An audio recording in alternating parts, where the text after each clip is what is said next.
This podcast, including all discussions and examples, is for informational purposes only and does not constitute professional advice. The views expressed in this podcast are solely those of the host and guests and do not necessarily reflect the official policy or position of any government agency or company. Today, we sit down with senior outside sales rep Brady Osborne, where we discuss his time as a guardsman, his transition to ADS, and what makes our sales team a go-to provider for mission-critical systems. This is From the Dive Shop. Hey everybody, welcome back to From the Dive Shop. I'm Patrick Shipp, and with me today is Jen Edwards. Hello, and we are very excited to welcome our good friend and colleague, Brady Osborne. Brady, what would you say you do around here? Morning, thank you. Other than that, I'm not really sure. No, I'm a senior outside rep for the federal team. Okay. I manage the intelligence accounts as well as DHS ICE and a couple other accounts for us here at ADS. That's pretty exciting. So you manage the spies? I mean, some of them are just logs officers, but they all got a job to do. We've already been told that there's a lot of stuff that we can't ask him about, but we're going to ask him anyway. How did you get here? I drove. That's it. But the journey to ADS, I'm assuming, is what you're getting? I mean, no, by all means, please tell me about your commute into work this morning. Okay, so I live out near Pungo, so it's about 20 minutes, but I have a Starbucks on the way, so I got my cold brew. We're ready to rock. All right. Let's be serious. Yes, tell us about your illustrious career as a model in the Coast Guard. Yeah, okay. Again, I was young. I needed the money, right? You just got to pay the bills, however it is. But no, so I was in the Coast Guard for 11 years before I came to ADS. I got in right out of high school. Didn't know what I was going to do, so it was one of those like, all right, you're going to be a Marine, you're going to be in the Coast Guard, or you're going to be in prison. Figure something out. Go find a path. How was prison? It was juvie at the time, so it doesn't really count. It wasn't old enough. But I spent 11 years there kind of guiding myself through different paths, started as a mechanic, ended as a law enforcement officer. I was at the MSRT, which is one of the counterterrorism teams out of Chesapeake. And I spent about 8 of my 11 years there. So became a medic, troop leader, ran a bunch of operations for those guys in North Arabian Gulf, and just kind of loved what I did. And then had 2 little kids, and it was time to be like, Dad, you need to be stateside a little more often. So first of all, we say this to everyone that's been on, but I really do mean it every time. Thank you for your service. Yeah, thank you. It's something Appreciate that I don't think most people understand what a big deal it is, so thank you. Thanks. And now I want to hear about pirates. I didn't have to go hands-on with any pirates. It was a unique time for the unit I was at, so a lot more training than operation. The team has since developed and grown, so it's a really cool legacy to kind of see live on, and they're doing a bunch of things overseas. We're seeing a lot of it on the news.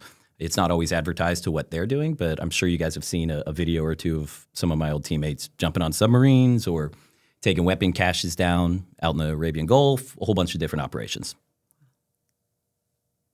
A lot of pirates in Chesapeake, I guess, right? Well, I mean, there is a Exciting. festival over in Newport News once a year, so we still have the schooners and stuff around here. Modern pirates are different. So doing that type of work, did you all do that work like in conjunction with the Navy or other nations' navies? Who all did you work with in that scenario? Yeah, good question. So both. I've worked with Canadian Navy. We've worked with the Royal Navy. We've kind of bounced between a couple other NATO countries. But for the most part, the Coast Guard has a unique ability. It's not a DoD asset.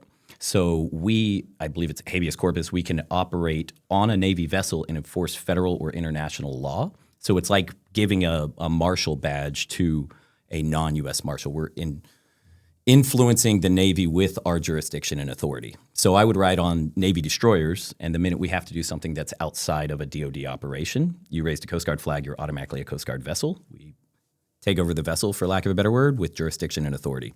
So it was really unique, but we would normally bounce around to different Navy boats in support of whatever they could do. Excellent little two for one there. On the DoD It's always side. nice to have a Coast Guard team on board because you can expand what you're capable of stopping people for. That's really cool. Yeah. So rather than ask you how you got to ADS, do you remember how you and I met? Not exactly. And So tell me.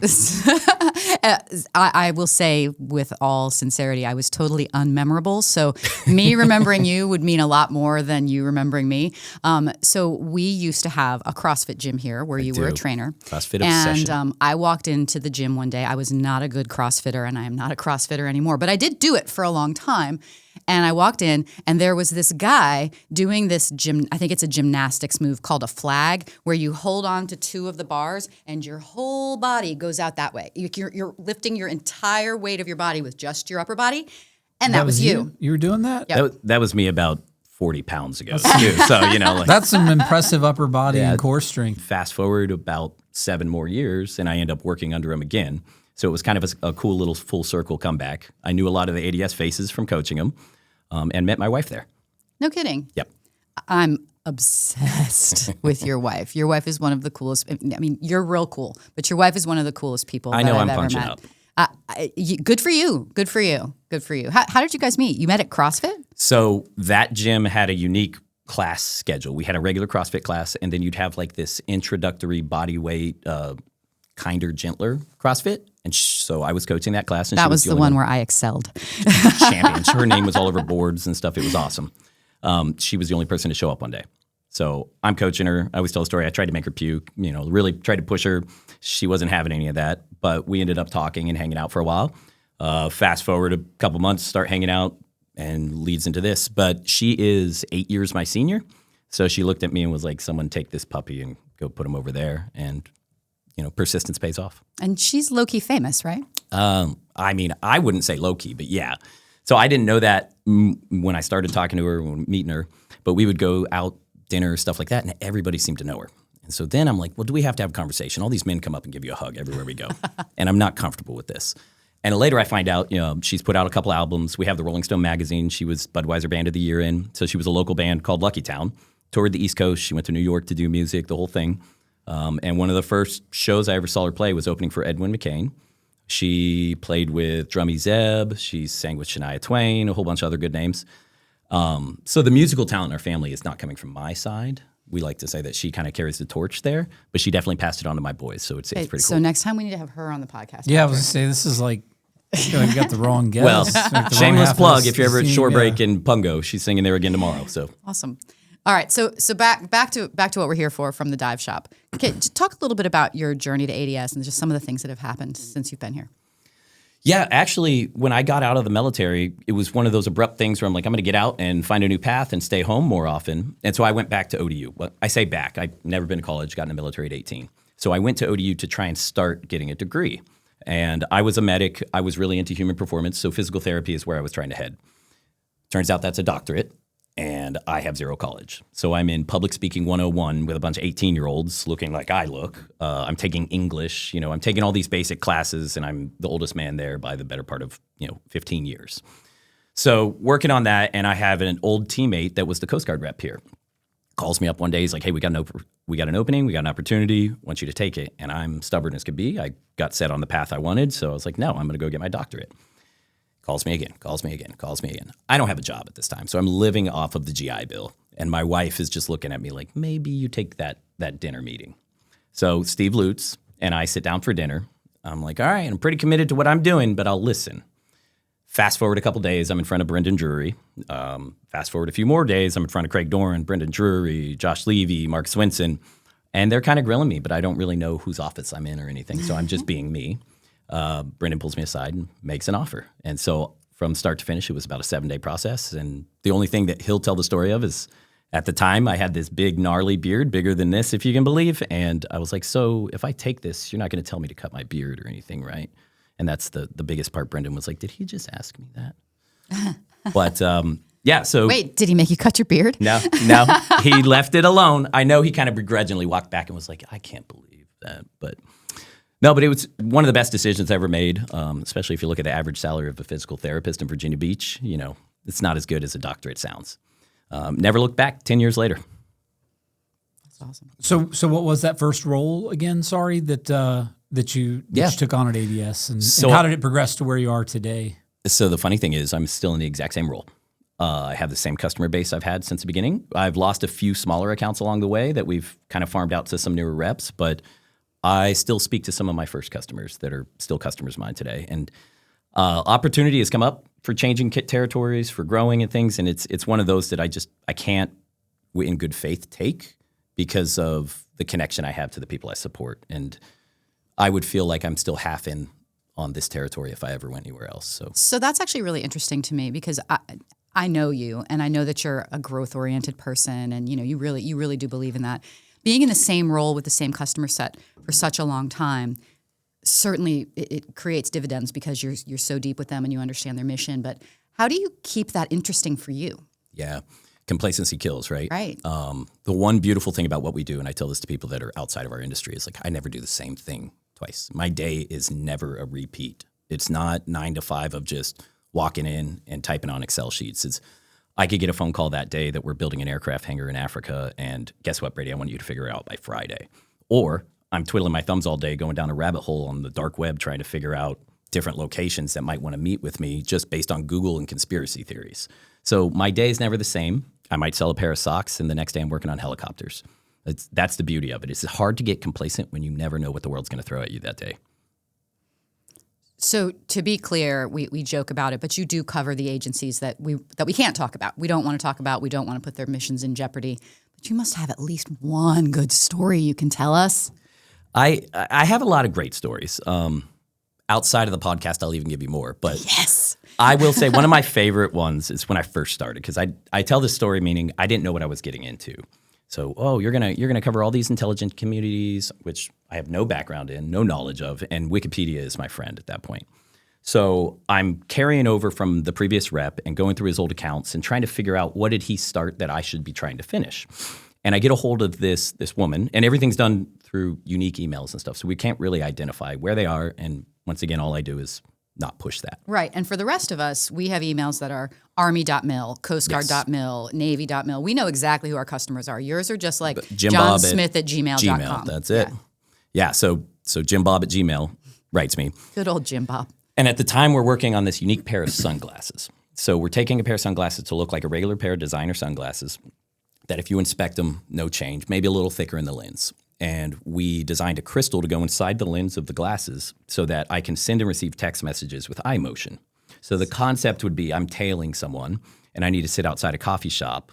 I can identify the person to you and you don't ever have to pull your phone out. So, suspect, red hat, walking by you now, and do you confirm? Yes, no, move my eyes left for yes, right for no. And we can just keep doing this dialogue based on a Bluetooth signal to your phone, back to somebody in a van or in another location.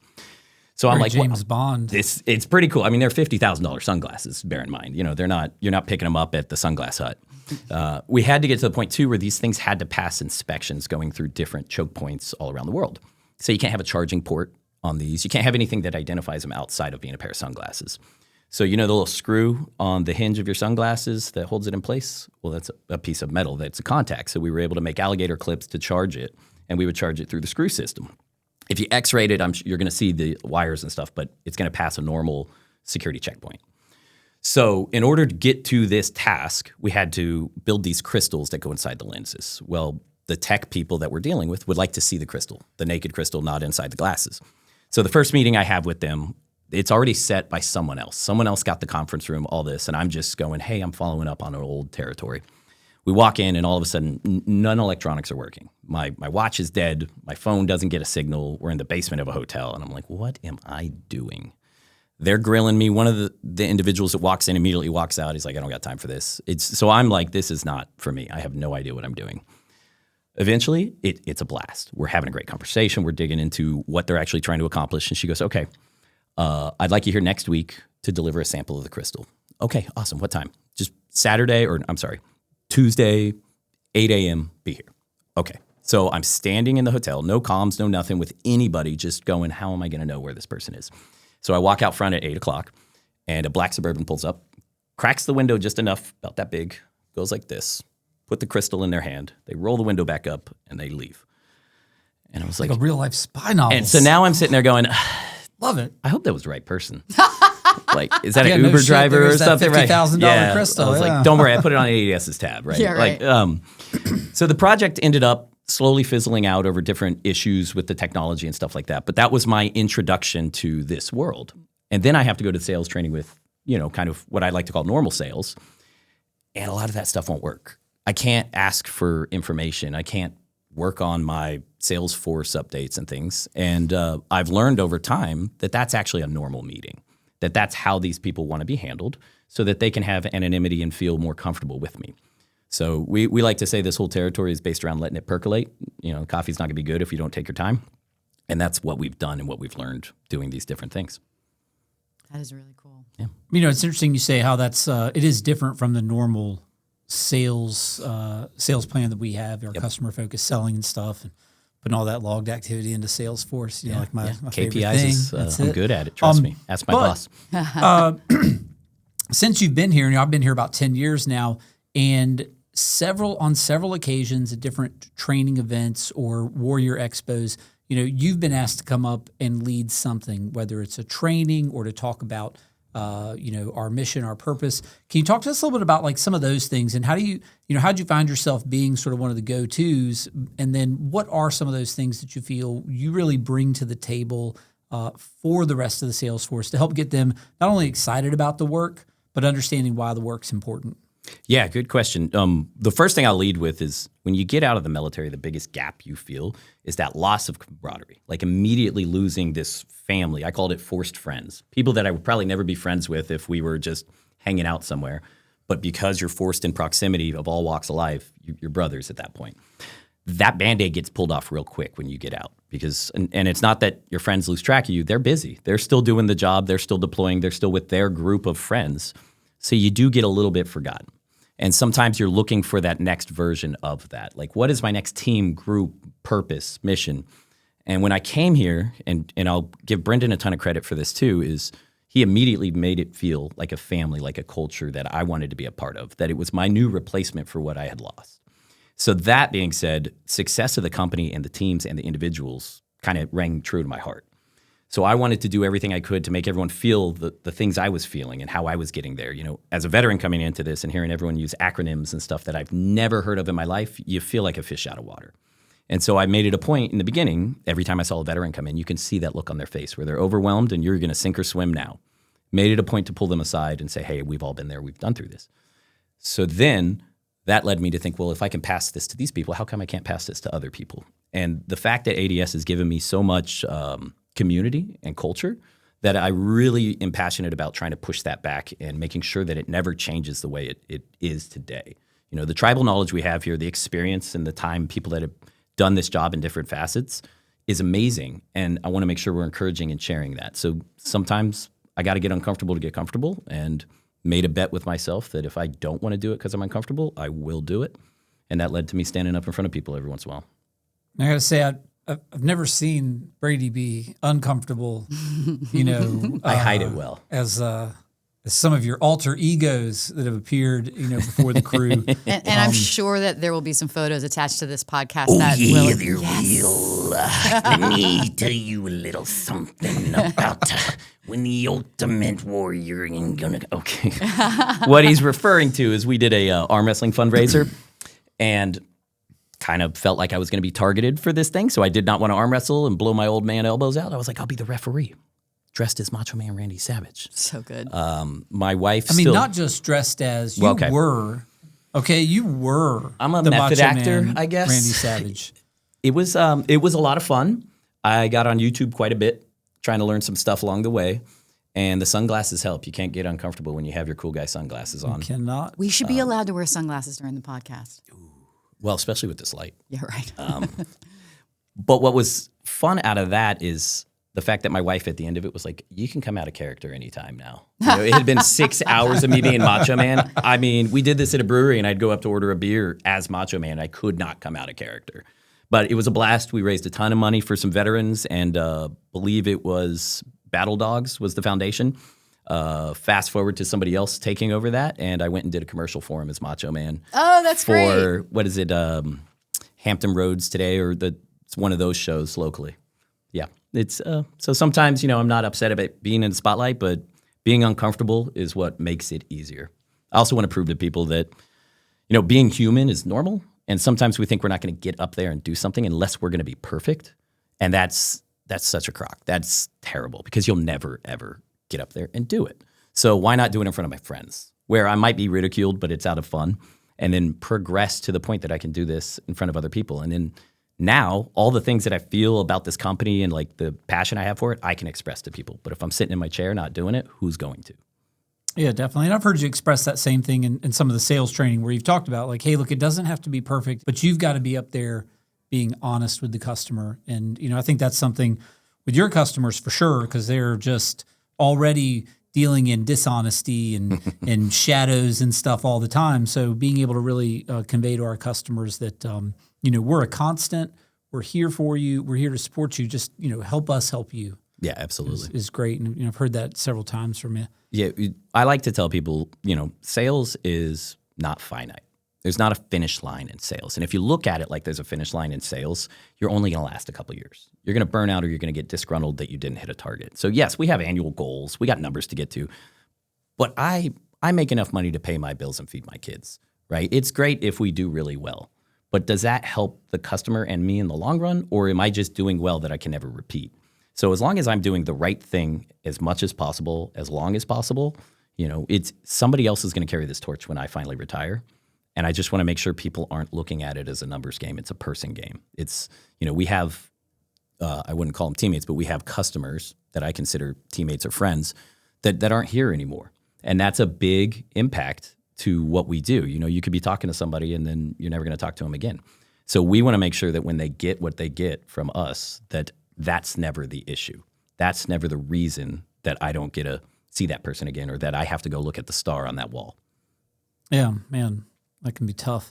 Can you tell us a little bit too, like what have been some of your, some of the highlights of working at ADS, some of like your proudest moments? Yeah. Well, sales-wise, we've done a few projects that I was really proud of. And I wish my inside was here because she would back me up on this. So Brady Osborne and I have worked together for who knows how long. And her husband was actually in my wedding. He was an old teammate of mine.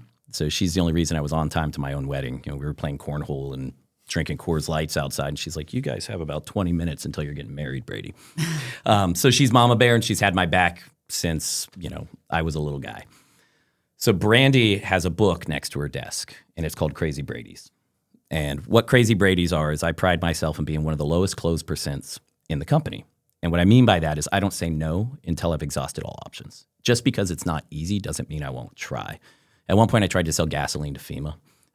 Didn't really work out too well, but it goes in the book. So if somebody needs something, we're going to give it everything we have. And then we're going to exhaust it to the point that, hey, it's cheaper if you guys go this way and it will be faster. Don't forget about me on the next one. So that's one of the big things I pride myself in. So you've talked about this a little bit, and I think, we have a good sense of who you are and the kinds of things you believe in. But one of the things I always like to ask everyone, and so far we've talked to mostly managers in the company, leaders in the company. Even though you aren't technically a manager, there's no question that you're a leader in the company. If you could encapsulate your leadership philosophy into one sentence, what would it be? Oh, man. Well, one, thank you. And leadership's not a position. Absolutely. Yeah, and it's not chosen always by you. Leadership is when people look for someone to make them feel safe, comfortable, or be able to help move the ball forward. That's how you're a leader. Think of kids. They're going to look for the adult in the room when they don't understand what's happening. The adult might be your equal. It might be your subordinate. It might be your superior. But rank doesn't matter. One thing I always think about leadership, and I go back, one of my old corpsman buddies was one of my best friends on the team. He's one of the only corpsmen to ever make our team with the MSRT and everything. He's his son actually works here now. So Dylan Schaffnet on our team. That's wild. Doc Schaffnet was one of my best friends. And I was his mentor until he became my mentor. But one of the things he always talked about is a leadership fence. And I think some other people have talked about it. He got it from a couple books here and there.